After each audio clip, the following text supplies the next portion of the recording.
think on the thought, braving the backlash. Braving the backlash. This year, we commemorate the 60th anniversary of the Voting Rights Act. A moment in the life of our democracy that wouldn't be possible without blood spilled on the Edmund Pettus Bridge. Today, we are here to really commemorate the down payment on voting rights in this country that happened on that Sunday that has been characterized as bloody. This year, we celebrate 60 years of America attempting to be a multiracial democracy. Can you believe that? We've only attempted to be a multiracial democracy for 60 years. Not long ago, in the previous administration, I was in a meeting at the White House discussing some of the issues that the Biden administration wanted to hear about what black folk were interested in and what black folk were most concerned about. I remember sitting in the White House, and I was intrigued by how all of the fancy and all of the conversation about the progress that has happened in this country. It was really stupefying to hear them romanticize about all the progress that has happened in this country, because if I can be honest, very little has changed since 1965. I know we've had a black president. I know that there was a black woman who was vice president and also at the top of the ticket of a major party. I understand that there is a black woman that sits on the Supreme Court and that there are black politicians that are in leadership across the country. But if we look at the raw numbers of how black folk are doing, very little has changed since 1965. Since 1965, the black unemployment rate has persistently run twice as high as the white unemployment rate. Since 1965, the number of incarcerated people has gone from less than 200,000 to now more than 2.2 million. Since 1965, voting rights have become compromised, and now politicians elect their voters instead of voters electing their politicians.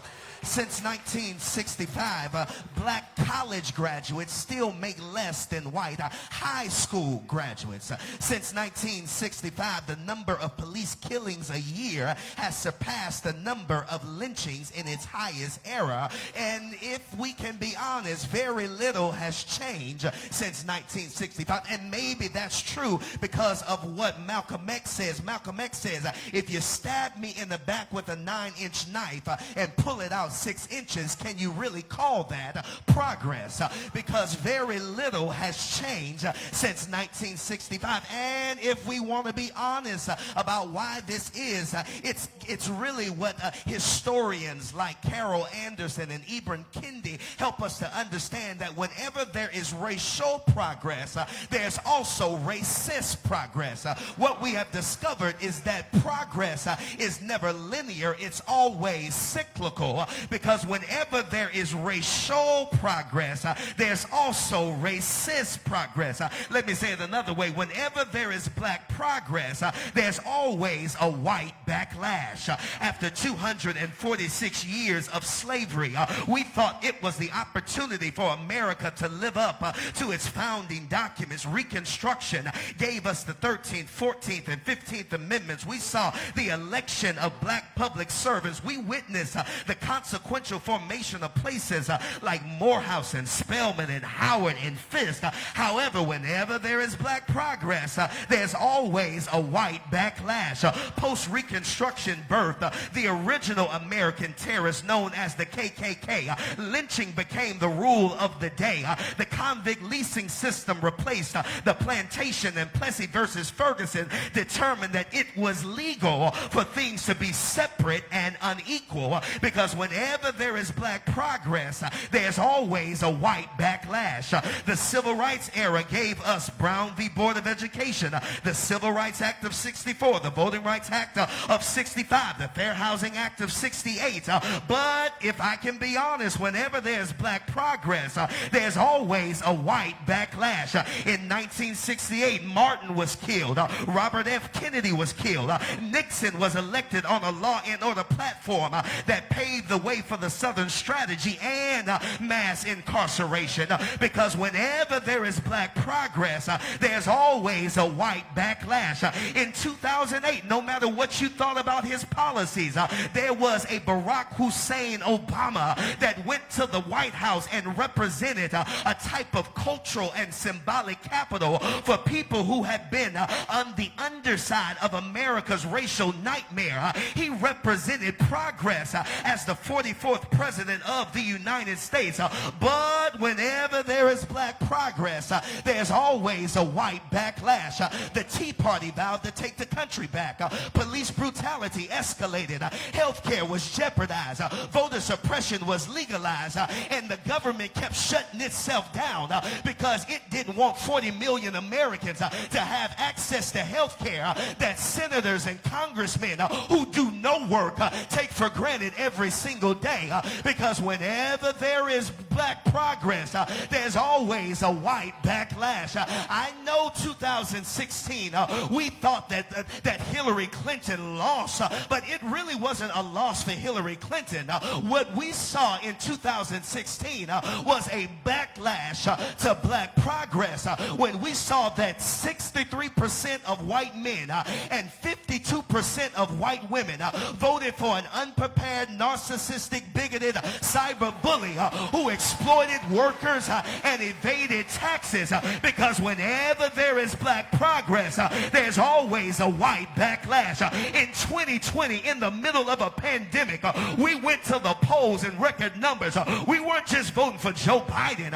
We were voting for civility. We were voting for decency. We were voting for democracy. We were voting because reparations might be a possibility. Anti-incarceration could be the order of the day. Gender equity was on the ballot. Police accountability was on the ballot. And you will know that whenever there is black progress, there's always a white backlash. The very next month after Trump lost, 440 bills were introduced in 49 states to restrict the black and brown vote. And what we saw in November of 2024 was not just a victory because eggs were high and because milk was high. It was another white backlash to black progress, because whenever there is black progress, there's always a white backlash. But I have a funny feeling that we made our way to Tabernacle tonight because we've learned how to brave the backlash. We know we come from sturdy stock. We come from people who refuse to be broken.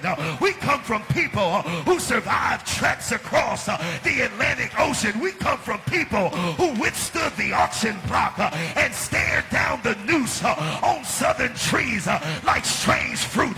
We come from people who knew how to take down signs that said white only and black only. We come from people who knew how to brave the backlash and not back up. Can I get some folk who came to this mass meeting tonight that can say it's coded in my DNA to survive whatever backlash may come our way?